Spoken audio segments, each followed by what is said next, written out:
All right. So first, I want to explain this. If me being having hat on bothers you, sorry, I apologize. This is the Coventry River Cats. It's both of my sons played this for travel baseball, so I've got to support my kids.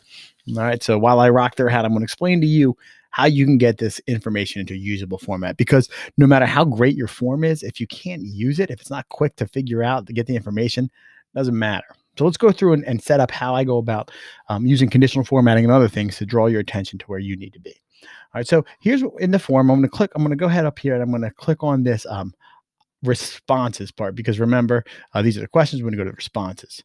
When I do this, by default, it'll show you the summary generally. I am taking the summary off. I don't want you to see that because you'll see student names and emails, and I don't want that to happen. All right, this is all good information, right? You can scroll down and you can look at, actually, I'm going to pause it. I'm going to show you something real quick.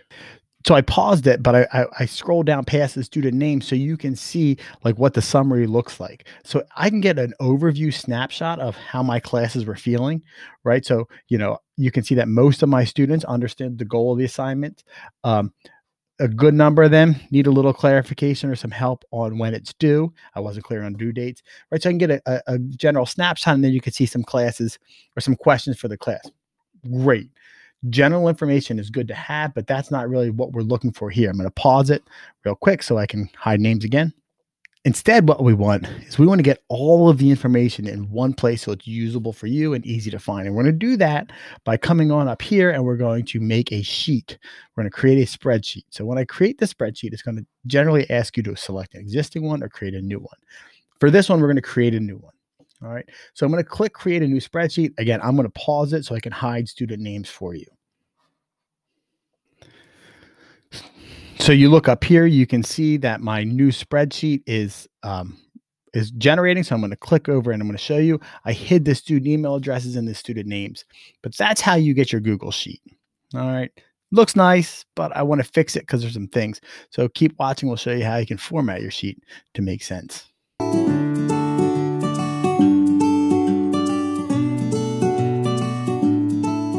All right. So first step I'm going to do is I'm going to kind of declutter the view a little bit. I want to make things readable.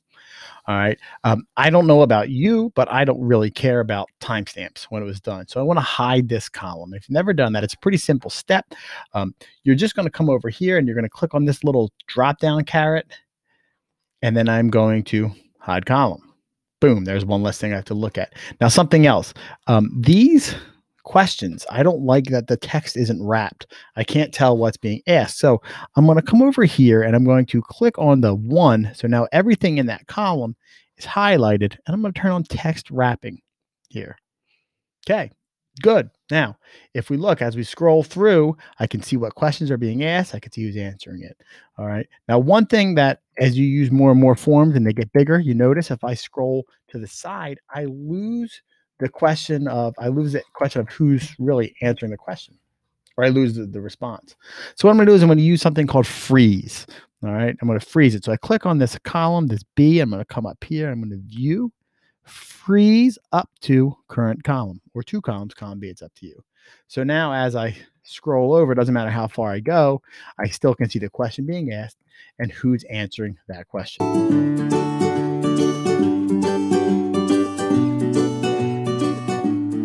All right, this is it. This is where the magic happens. This is where you're going to make this form really readable and usable.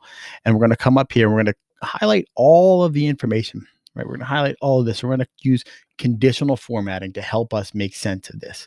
So I click on format and I come down to conditional format. I'm going to drag myself up here a little bit so we can see.